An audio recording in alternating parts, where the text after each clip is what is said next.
সকলে ভালো আছেন নিশ্চয়ই। আজকে আমি বাংলাদেশের জন্য অতি গুরুত্বপূর্ণ একটি বিষয় নিয়ে আলোচনা করছি। সেটি হলো গর্ভধারণ ও থাইরয়েডের সমস্যা। সারা পৃথিবীতেই কিন্তু সমস্যাটি রয়ে গেছে। কিন্তু বাংলাদেশের ক্ষেত্রে এটি আরো সুগভীর এবং ব্যাপক। আমরা যারা মাসিক অনিয়মিত নিয়ে মহিলারা বসবাস করছেন, তাদের ক্ষেত্রে কিন্তু ধরে নিতে পারি যে উনার গর্ভধারণের জটিলতা আছে।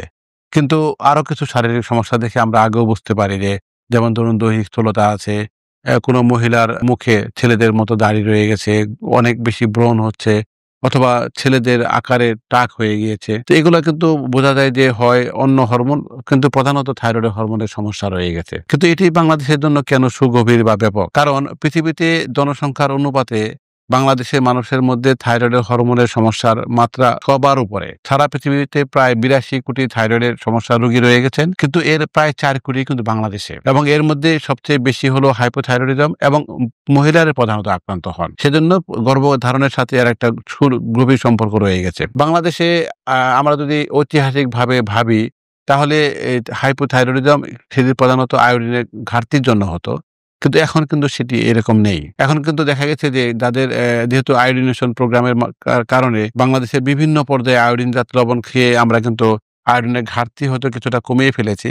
এজন্য এখন অটো ইমিউন হাইপোথাইরয়েডিজম রোগীর সংখ্যা বেশি। কিন্তু আমরা যদি প্রেগন্যান্সি পরিকল্পনার আগে থেকে এটি শনাক্ত করতে ব্যর্থ হই, তাহলে অনেকেই গর্ভধারণ করতে ব্যর্থ হবেন। কিন্তু আরেকটি সমস্যা দেখা দিচ্ছে, সেটা হলো গর্ভধারণ করেছেন কিন্তু গর্ভস্থ শিশুটি টিকছে না। মানে ৪ মাস, ৫ মাস, ৬ মাস বা কোনো এক সময় গিয়ে গর্ভটি নষ্ট হয়ে যাচ্ছে, মানে গর্ভপাত হচ্ছে।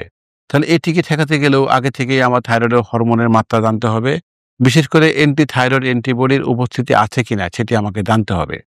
তাহলে এটা যদি আমি সারাংশ এভাবে বলি যে, প্রতিটি গর্ভধারণের প্রক্রিয়ার মধ্যে আমাদের থাইরয়েড হরমোনের মাত্রা এবং কি কারণে থাইরয়েড হরমোন তারতম্য হচ্ছে সেটি জেনে নিতে হবে।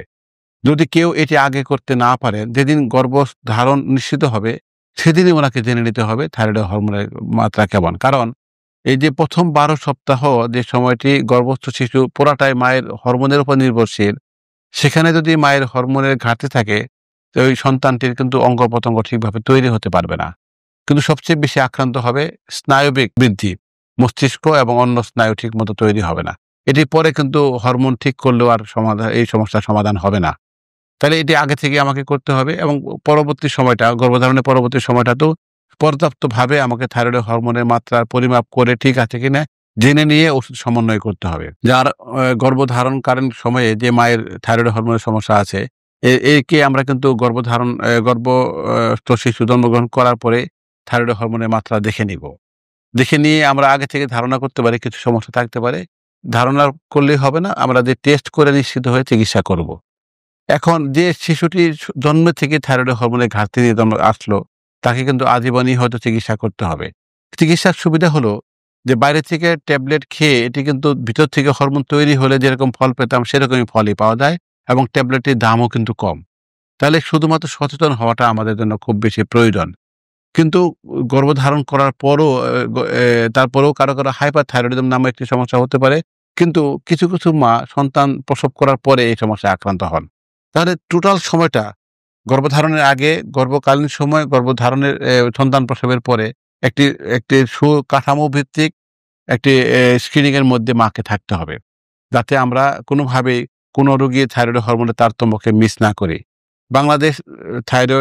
বাংলাদেশ এন্ডোক্রাইন সোসাইটি এই গর্ভধারণের সাথে তাল মিলিয়ে মায়েদের সুস্বাস্থ্য নিশ্চিত করার জন্য একটি গাইডলাইন তৈরি করেছেন চিকিৎসকদের জন্য। সেটি কিন্তু আমাদের দেশের ডাক্তারদের জন্য খুব বেশি লাভজনক একটি গাইডলাইন হিসেবে বিবেচিত হচ্ছে। তা আমি সকল চিকিৎসক ভাই বোনদেরকে অনুরোধ করব, সেটিকে মেনে নিয়ে আমরা চিকিৎসা দিলে আপনাদের নাকি সহায়ক হতে পারে। কিন্তু রোগীদেরকে সচেতন হতে হবে। গর্ভধারণের আগেই আপনি জেনে নিবেন।